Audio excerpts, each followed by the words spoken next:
إن الحمد لله نحمده ونستعينه ونستغفره ونؤمن به ونتوكل عليه ونعوذ بالله من شرور أنفسنا ومن سيئات أعمالنا من يهده الله فلا مضل له ومن يضلله فلا هادي له وأشهد أن لا إله إلا الله وحده لا شريك له وأشهد أن محمدا عبده ورسوله أما بعد فإن خير الحديث كتاب الله وخير الهدي هدي محمد صلى الله عليه وسلم وشر الأمور محدثاتها وكل محدثة بدعة وكل بدعة ضلالة وكل ضلالة في النار.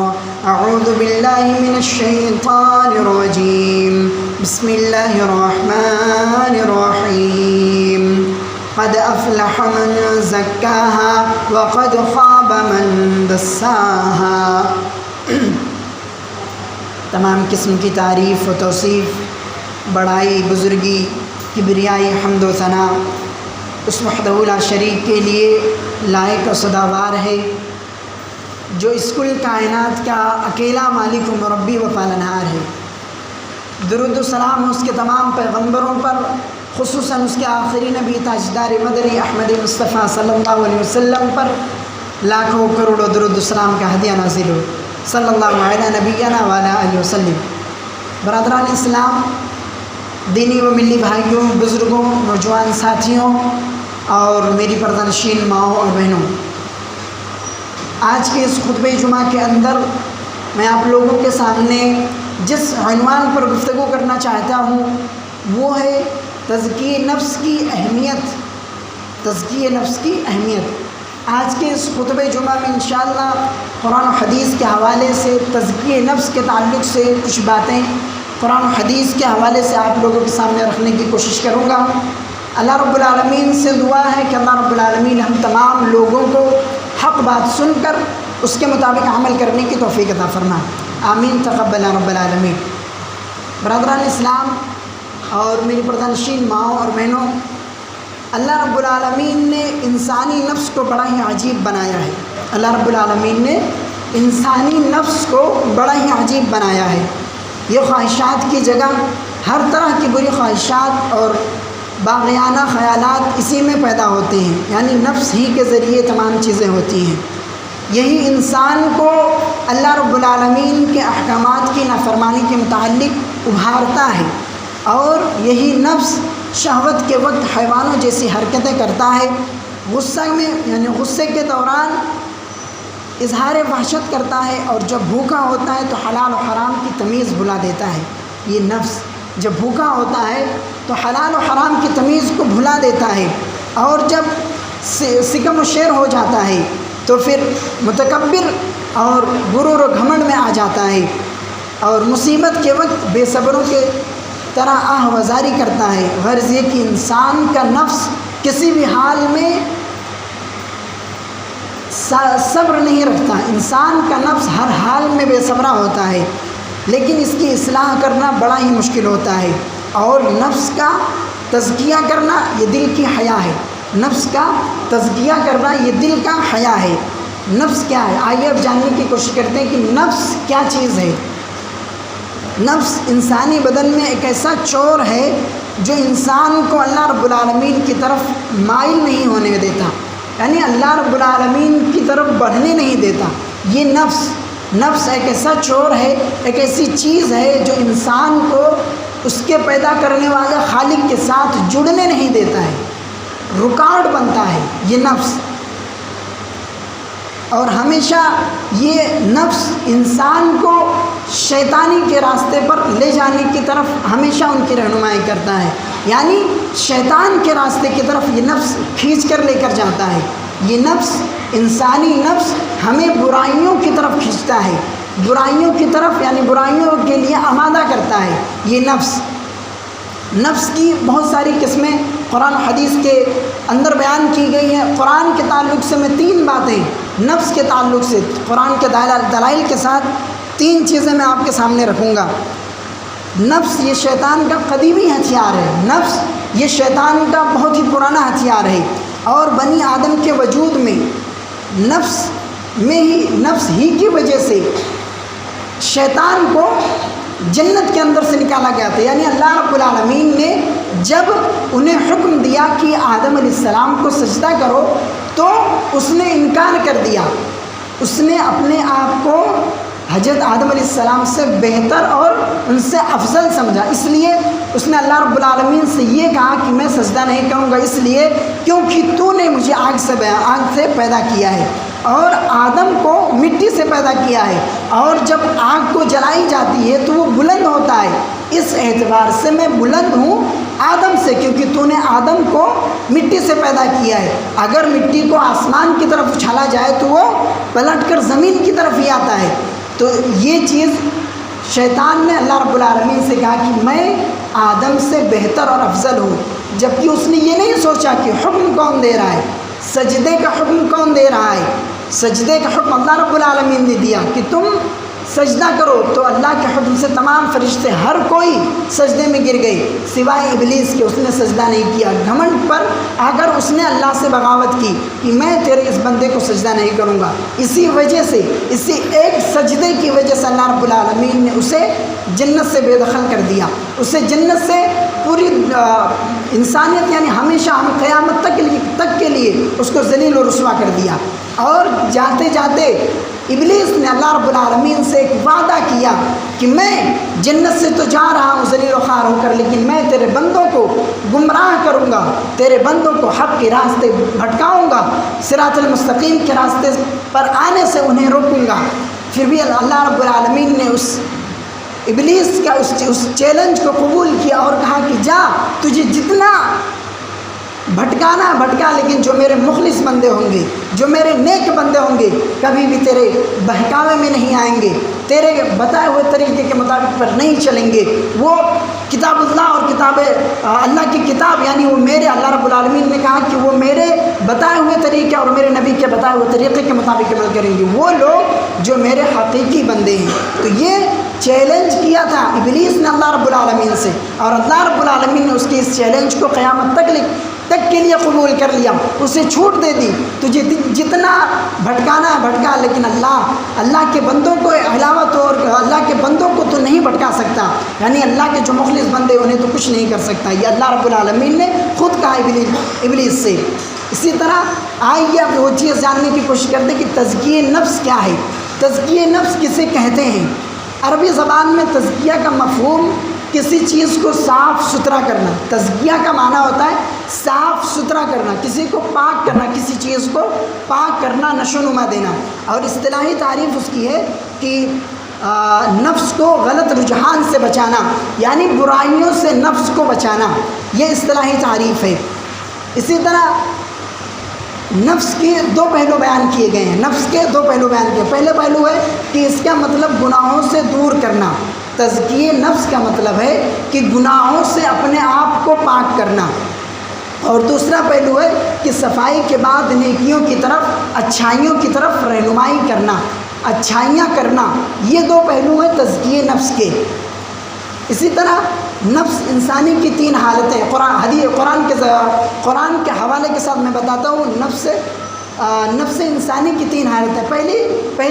پہلی چیز نفس المطمئنہ، یعنی نفس المطمئنہ کا مطلب ہر وہ نفس جو نیکی اور بھلائی کی طرف رہنمائی کرے، نفس مطمئنہ اس نفس کو کہتے ہیں جو نفس انسان کو نیکی کی طرف رہنمائی کرے، نیکیاں کرنے پر ابھارے، اس نفس کو نفس المطمئنہ کہتے ہیں۔ جیسے کہ اللہ رب العالمین سورۃ الفجر آیت نمبر 28، 29، 30 کے اندر فرماتا ہے ارجعی الی ربک راضیۃ مرضیہ فادخلی فی عبادی وادخلی جنتی۔ اللہ رب العالمین سورۃ فجر کے اندر فرماتا ہے کہ اپنے رب کی طرف لوٹ چل، اپنے رب کی طرف لوٹ چل، تم اس سے راضی ہو، وہ تجھ سے راضی ہو، تم اللہ سے راضی ہو، اللہ تجھ سے راضی ہو۔ اللہ رب العالمین نے سورۃ فجر کے اندر کہہ رہا ہے بس میرے بندوں میں سے شامل ہو اور میری جنت کا حقدار بن، میرے نیک بندوں میں شامل ہو جا اور میری نعمتوں کا حقدار بن جا۔ اللہ رب العالمین یہ اپنے بندوں سے مخاطب ہو کر کہہ رہا ہے۔ اسی طرح دوسری دلیل، دوسری چیز اس کا مطلب یہ ہوا کہ نفس المطمئنہ وہ ہے جو انسان کو اطاعت الہی پر ابھارتا ہے، اللہ کی عبادت و بندگی پر ابھارتا ہے، اسے نفس المطمئنہ کہتے ہیں۔ دوسری نفس نفس اللوامہ ہے، وہ دوسری جو نفس کی نام دی گئی وہ نفس اللوامہ ہے۔ نفس اللوامہ کا مطلب ہوتا ہے گناہ پر ملامت کرنے والا نفس، گناہ پر ملامت کرنے والا نفس۔ اللہ رب العالمین قرآن مجید میں فرماتا ہے وَلَا أُقْسِمُ بِالنَّفْسِ اللَّوَّامَةِ، یہاں نفس اللوامہ کا ذکر اللہ رب العالمین سورہ قیامہ آیت نمبر 2 کے اندر کر رہا ہے۔ اور مجھے اس جان کی قسم، اللہ رب العالمین اس جان کی قسم کھا رہا ہے جو اپنے اوپر ملامت کرتی، یعنی نفس اللوامہ کی قسم اللہ رب العالمین خود کھا رہا ہے، مجھے اس جان کی قسم جو اپنے اوپر ملامت کرے، نفس اللوامہ۔ اس کا مطلب یہ ہوا کہ نفس اللوامہ وہ ہے جو انسان کو گناہ پر ملامت کرے، اور بہت برا، یعنی گناہ کرنے کے بعد اس کے دل کے اندر ایسی باتیں آئیں کہ اس نے جو کام کیا وہ بہت غلط تھا، برا کام تھا، اس کو نہیں کرنا چاہیے تھا، اور وہ دل اس کو یہ کہے کہ تو اللہ سے توبہ کر، اللہ سے توبہ استغفار کر، اسے کہتے ہیں نفس اللوامہ۔ تیسرا وہ نفس ہے نفس امارہ۔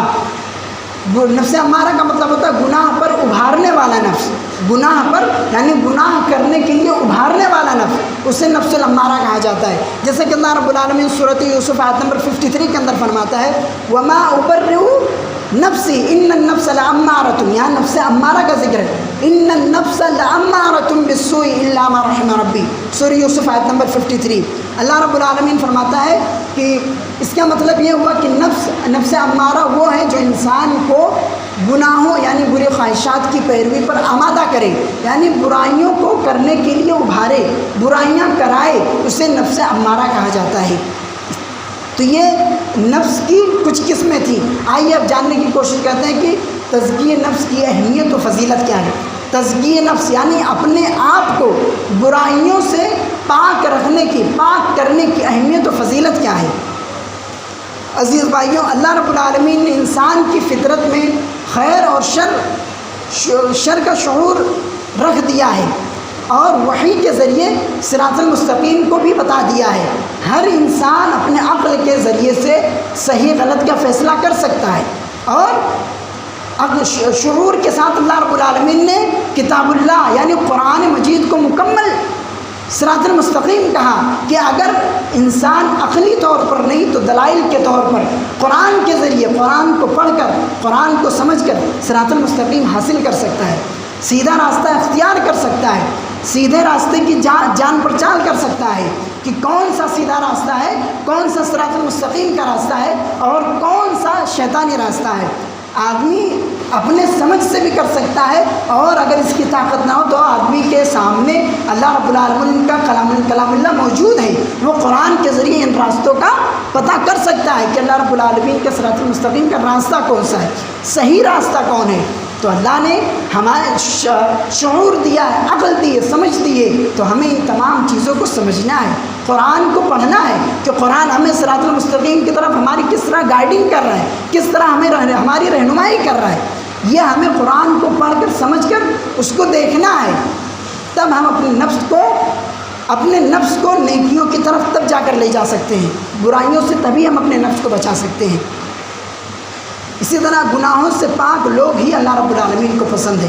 اللہ رب العالمین انہی لوگوں کو پسند کرتا ہے جو لوگ گناہوں سے پاک رہتے ہیں، جو لوگ گناہوں سے خود بھی بچتے ہیں اور لوگوں کو گناہوں سے بچنے کی تلقین کرتے ہیں۔ اللہ رب العالمین ایسے لوگوں کو بے حد پسند کرتا ہے۔ اللہ رب العالمین پاک ہی لوگوں کو پسند کرتا ہے، اور پاکی ظاہر کرنے یعنی وہ پاکی چاہے ظاہری ہو چاہے باطنی۔ اگر ایک شخص اللہ رب العالمین کی رضامندی چاہتا ہے تو اسے ظاہری طور پر بھی پاک ہونا پڑے گا اور باطنی طور پر بھی پاک ہونا پڑے گا، اپنے آپ کو مکمل پاک کرنا ہوگا، تب اللہ رب العالمین جا کر اس سے محبت کرے گا۔ یہ پاکی ایمان کی بھی ایک دلیل اور ایک عمل ہے۔ چنانچہ وہ لوگ جو عقیدے کی نجاست اور نفاق کی گندگی کے ساتھ حاضر ہوتے ہیں، ان کی بنائی ہوئی مسجد تک کو ڈھانے کا حکم دیا، اور فیصلہ ہر لحاظ سے پاک رہنے والے مومنوں کے حق میں سنا دیا۔ اللہ رب العالمین سورہ توبہ آیت نمبر 108 کے اندر فرماتا ہے لا تقم فيه ابدا لمسجد اسس على التقوى من اول يوم احب ان تقوم فيه رجال يحبون ان يتطهروا واللہ يحب المطہرین۔ اللہ رب العالمین سورۃ توبہ آیت نمبر 108 کے اندر فرماتا ہے آپ صلی اللہ علیہ وسلم سے مخاطب ہو کر، یا اے نبی، آپ اس مسجد زرار میں کبھی بھی نماز کے لیے کھڑے نہ ہوں۔ اللہ رب العالمین آپ صلی اللہ علیہ وسلم سے مخاطب ہو کر کہہ رہا ہے کہ اے نبی، آپ کبھی بھی مسجد زرار میں عبادت کے لیے کھڑے نہ ہوں۔ وہ مسجد جس کی پہلے دن سے تقوی پر بنیاد رکھی، یعنی مسجد زرار کے بارے میں اللہ رب العالمین یہاں ذکر کر رہا ہے، بلکہ اس کے مقابل میں آپ اس مسجد میں عبادت کریں جو مسجد بنیادی طور پر اس کی بنیاد تقوی کے اوپر رکھی گئی ہو، اس مسجد کی بنیاد تقوی پر رکھی گئی ہو، اور ایسے مسجد میں تم نماز ادا کرو، اس میں ایسے لوگ بھی ہوں گے جو پاک ہوں گے، اور اللہ رب العالمین پاکی کو پسند کرتا ہے۔ یہ اس دور کی بات ہے، یہ کچھ واقعات مسجد زرار کے تعلق سے تھی، اس وقت اللہ رب العالمین نے یہ آیت کریمہ نازل کی تھی۔ اسی طرح تزکیے کا کمال اللہ رب العالمین کی عنایت ہے۔ تزکیہ یعنی اپنے آپ کی سدھار، اپنے نفس کی سدھار کے، یہ اللہ رب العالمین کی طرف سے ایک کمال ہے، ایک نعمت ہے۔ کوئی شخص اپنے آپ کو سدھار لے، اپنے آپ کو برائیوں سے پاک کر لے، یہ اللہ کی طرف سے ایک نعمت ہے، اور یہ ایک نعمت خاص ہے۔ جس بندے کو یہ عطا ہو جائے، ہر شخص کو اللہ رب العالمین سے اس کی امید کرنی چاہیے، دعا کرنی چاہیے کہ اللہ ہمارے نفس کو پاک کر دے، ہمیں پاک کر دے، کیونکہ اللہ رب العالمین پاک ہے اور پاکی چیزوں کو پسند کرتا ہے۔ اس کا مطلب یہ ہے کہ انسان پاکی حاصل کرنے کی کوشش کر سکتا ہے، لیکن اس کے باوجود کچھ آلائشیں اس کے دامن میں رہ جاتی ہیں۔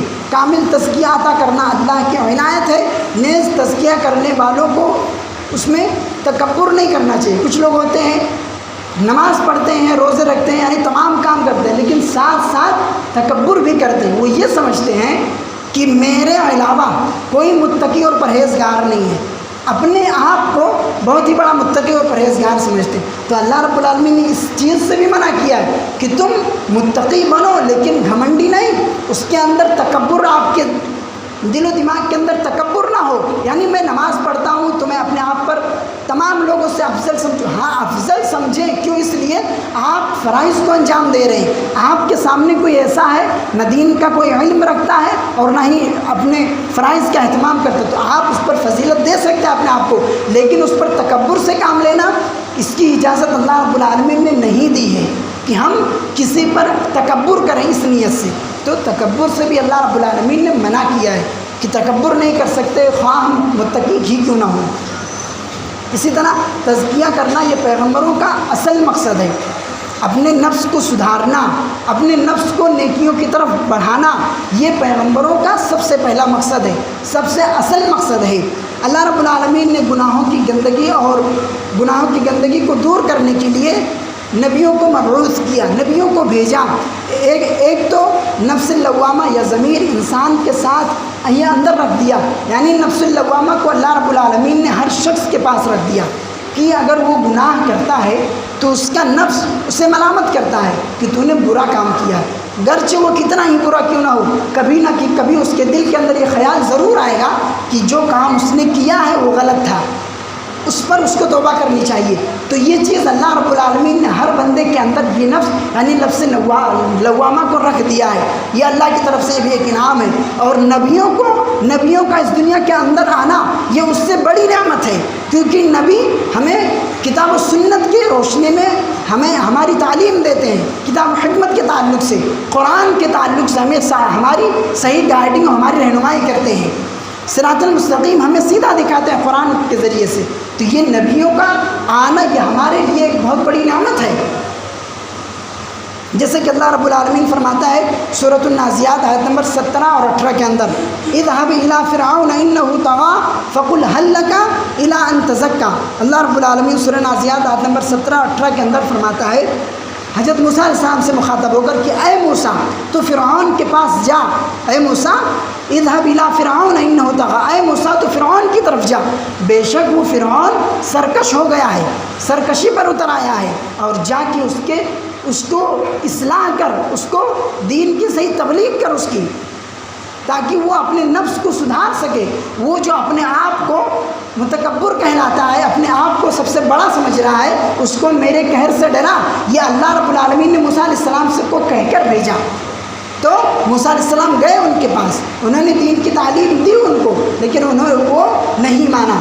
اسی طرح سیدنا ابراہیم علیہ السلام نے جب اللہ سے آخری نبی کی بعثت کا سوال کیا، دعا کی، تو انہوں نے بھی اپنے دعا کے اندر کہا ربنا وابعث فیہم رسولا منہم یتلو علیہم آیاتک ویعلمہم الکتاب والحکمۃ ویزکیہم انک انت العزیز الحکیم۔ حضرت ابراہیم علیہ السلام نے بھی اپنی دعا کے اندر نبی کریم صلی اللہ علیہ وسلم یعنی آخری نبی کے آنے کی اللہ سے دعا کی کہ اے اللہ رب العالمین، تم ایسے لوگوں کے اندر یعنی ایسے آخری امت کے اندر ایسے لوگ کے ایسے اندر سے یعنی انہی لوگوں کے اندر سے ایک ایسا معزز، ایک ایسا نبی بنا جو لوگوں کو کتاب و سنت کی تعلیم دے۔ کتاب یعنی قرآن کہ اللہ رب العالمین نے کیا کہا، انک انت العزیز الحکیم، والکتاب الحکمہ یعنی کتاب حکمت یعنی قرآن کی تعلیم دے۔ اللہ ابراہیم علیہ السلام نے اللہ رب العالمین سے یہ دعا کی تھی کہ رب العالمین تو آخری امت کے اندر ایسا نبی بنا جو نبی دنیا کے انہی لوگوں میں سے ہو اور وہ انہی لوگوں کو قرآن کی تعلیمات سے آشنا کرائے، قرآن کی تعلیم انہیں دے، برائیوں سے انہیں روکے، انہیں ان کے نفس پر اچھے گمان رکھنے کی تلقین کرے۔ یہ ابراہیم علیہ السلام نے اللہ رب العالمین سے دعا کی اور اللہ رب العالمین نے ان کی دعا کو قبول کیا۔ اسی طرح نبی کریم صلی اللہ علیہ وسلم کی بعثت کا مقصد ہی تزکیہ نفس، اللہ کے رسول صلی اللہ علیہ وسلم کے اس دنیا کے اندر آنے کا مقصد یہی تھا۔ اللہ رب العالمین نے آخری نبی کو اس دنیا کے اندر بھیجا ہی اسی مقصد سے تھا کہ وہ تزکیہ نفس کی رہنمائی کرے، وہ لوگوں کو برائیوں سے بچائیں، لوگوں کو برے کاموں سے بچائیں اور انہیں قرآن کی تعلیم دیں۔ یہ اللہ کا آخری نبی کو اس دنیا کے اندر بھیجنے کا سب سے پہلا مقصد تھا، تاکہ لوگ نبی کے ذریعے محمد صلی اللہ علیہ وسلم کے ذریعے سے گناہوں سے باز آ جائیں، اللہ کو پہچانیں، اللہ کون ہے اس کو پہچانیں۔ لوگ اللہ کے ساتھ ساتھ نہ جانے کتنوں کو مانتے تھے اس مشرکین مکہ، اللہ کو ماننے کے ساتھ ساتھ وہ نہ جانے کتنے معبودان باطلہ کی پرستش کرتے تھے، لیکن اللہ رب العالمین نے نبی کو بھیج کر تمام معبودان باطلہ کو جھٹلایا، بتایا کہ یہ تمہارے معبود نہیں، تمہارا معبود ایک اور اکیلا ہے اور وہ رب العالمین ہے۔ تو اللہ رب العالمین کا نبی کو اس دنیا کے آخری نبی کو اس دنیا کے اندر بھیجنے کا جو سب سے پہلا مقصد تھا وہ تزکیہ نفس تھا، کہ لوگ اپنے آپ کی اصلاح کر لیں، برائی کے راستے سے بچ جائیں، نیکیوں کے راستے کو اختیار کریں، یہ سب سے پہلا مقصد تھا۔ اسی طرح پہلا کام یعنی اللہ رب العالمین نے نبی کو جو سب سے پہلا کام دیا وہ اپنی کتاب کی تعلیم، کتاب اللہ کی تعلیم۔ اللہ رب العالمین کتاب دی، اس کے بعد اس کے مطابق احکامات و مسائل دیے کہ تم اس کتاب کے مطابق لوگوں کو بتاؤ۔ دوسری چیز تزکیہ کرنا یعنی اپنے نفس کی سدھار، جو اللہ رب العالمین آپ کو دوسری چیز دی وہ تزکیہ تھا، اور تزکیہ کا مطلب اپنے آپ کو نیکی کے راستے پر گامزن کرنا، برائیوں سے روکنا۔ اور تیسری چیز تھی کتاب و حکمت کے مطابق عمل، کتاب و حکمت کے مطابق عمل، یہ سب سے اہم چیز تھی۔ تین چیز اللہ رب العالمین نے نبی کریم صلی اللہ علیہ وسلم کو دی، لیکن اگر غور سے جائزہ لیا جائے تو اصل کام تزکیہ یعنی پاک کرنا، اپنے آپ کو، اپنے اخلاق کو پاک کرنا، یہ سب سے اہم چیز ہے۔ اسی لیے اللہ کی آیات پڑھ کر سنائی جاتی ہے اور اسی تزکیے کے لیے شریعت اور اسی کے فلسفے کی تعلیم دی جاتی ہے۔ شریعت بھی یہی کہتی ہے اور شریعت کے تمام فلسفوں کے ذریعے سے اسی کی تعلیم بھی دی جاتی ہے کہ اپنے نفس کی سدھار کریں، تزکیہ نفس کریں۔ یہی وجہ ہے کہ جب تزکیہ کا کام شروع ہوتا ہے تو لوگوں کو صراط المستقیم کا راستہ مل جاتا ہے، یعنی جب لوگوں کے اندر تزکیہ نفس آ جاتا ہے تو لوگ صراط المستقیم کو چنتے ہیں، سیدھے راستے کو چنتے ہیں، وہ راستہ جو اللہ اور اس کے رسول کی طرف لے جانے والا ہے، وہ راستہ جو اللہ اور اس کے رسول کے بتائے ہوئے طریقے کے مطابق ہے۔ تو تزکیہ جب ایک انسان کے اندر آ جاتا ہے، اپنے آپ کی سدھار جب اس کے اندر آ جاتی ہے تو اللہ رب العالمین خود بخود اسے صراط المستقیم پر گامزن کر دیتا ہے۔ صحیح غلط کا وہ خود قرآن کے ذریعے سے فیصلہ کرنے لگتا ہے۔ قرآن کے ذریعے سے صحیح غلط کا وہ تعلیم حاصل کر لیتا کہ کیا صحیح ہے اور کیا غلط. تو تزکیہ نفس کی وجہ سے صراط المستقیم ہمیں ملتی ہے. یہ بھی اللہ رب العالمین کی طرف سے ایک انعام ہے. اسی طرح اللہ رب العالمین فرماتا ہے سورۃ الجمعہ آیت نمبر 2 کے اندر هو الذی بعث فی الامیین رسولا منهم یتلو علیہم آیاتہ ویزکیہم ویعلمہم الکتاب والحکمہ وَإِن كَانُوا مِن قَبْلُ لَفِي ضَلَالٍ مُبِينٍ. اللہ رب العالمین فرماتا ہے کہ وہی ہے جس نے امیوں کے اندر رسول خود انہی میں سے بھیجا. یعنی آپ صلی اللہ علیہ وسلم کے بارے میں بات کی جا رہی ہے. رسول کو انہی کے اندر بھیجا جو انہیں ان کی آیات سنائے اور نفس کو پاک کرائے. آیات سنائے اور ان کے نفس کو پاک کرائے اور کتاب حکمت کی تعلیم دے. حالانکہ اللہ رب العالمین سب پر غالب بخشنے والا ہے. اسی طرح تزکیہ نفس کامیابی کی ضمانت ہے. دنیا و آخرت میں کامیابی کا حصول تزکیہ نفس کے بغیر نہیں ہو سکتا. اگر ہمارا اخلاق صحیح نہیں ہے، ہمارا کردار صحیح نہیں ہے، ہمارا نفس صحیح نہیں ہے تو ہماری نجات بھی ممکن نہیں ہے.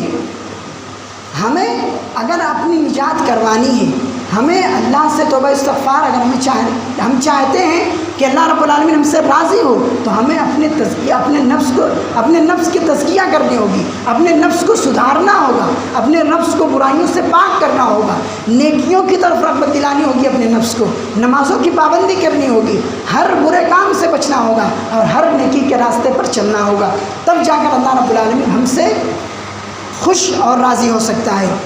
اسی طرح جیسے اللہ رب العالمین سورۃ طٰہٰ کے اندر فرماتا ہے جنات عدن تجری من تحتها الانہار خالدین فیہا وذلک جزاء من تزکی. اور سدا بہار باغات جن میں نہریں بہ رہی ہوں گی وہ اس میں ہمیشہ ہمیشہ رہیں گے. یہ اس شخص کے لیے ہے جو تزکیہ نفس کرے گا. اللہ رب العالمین خود کہہ رہا ہے کہ یہ نعمتیں صرف انہی کے لیے ہے جو اپنے آپ کو برائیوں سے بچائے گا، اپنے آپ کو برائیوں سے پاک رکھے گا، لوگوں کو نیکیوں کی تعلیم دے گا، لوگوں کو نیکیوں کی طرف ابھارے گا.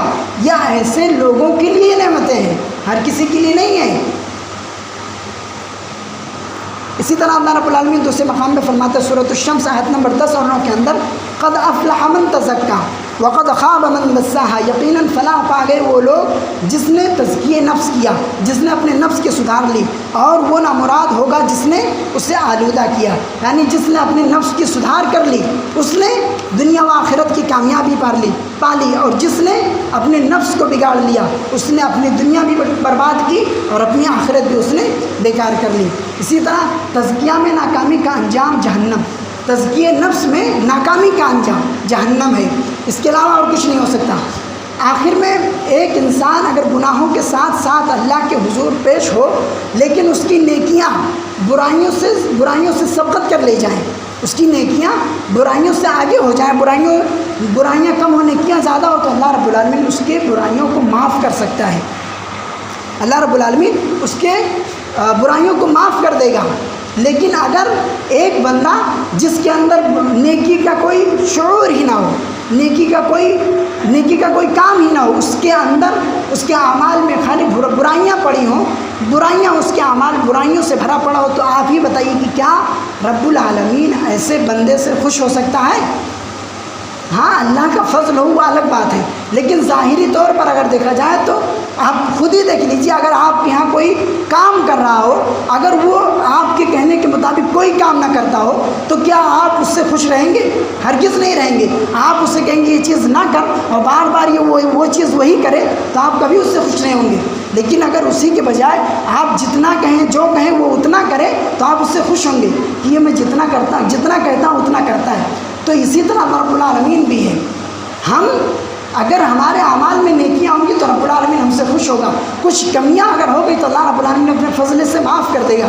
لیکن جب سرے سے ہمارے اندر اعمال ہی نہیں ہوں گے، نیکی کے اعمال ہی نہیں ہوں گے تو کہاں سے رب العالمین ہماری بخشش کرے گا؟ تو اس کے لیے ہمیں نیکیاں کرنے کی ضرورت ہے. خاص طور سے ہمیں نمازوں کی پابندی کرنی چاہیے. اسی طرح اللہ رب العالمین سورۃ الانفال کے اندر فرماتا ہے ان الذین کفروا ينفقون اموالهم ليصدون عن سبیل اللہ فينفقونها ثم تكون عليهم حسرة ثم يغلبون والذین کفروا الی جہنم یحشرون لیمیز اللہ الخبیث من الطیب ویجعل الخبیث بعده علی بعض فیرکمہ جمیعا فیجعلہ فی جہنم اولئک هم الخاسرون۔ سورۃ الانفال آیت نمبر 37 اور 36۔ اللہ رب العالمین کہتا ہے جن لوگوں نے حق کو ماننے سے، جن لوگوں نے حق کو ماننے سے، یعنی ان کے سامنے قرآن و حدیث کے حوالے کے ساتھ حق بات کو بیان کر دیا گیا، حق بات کو انہوں نے سن لیا،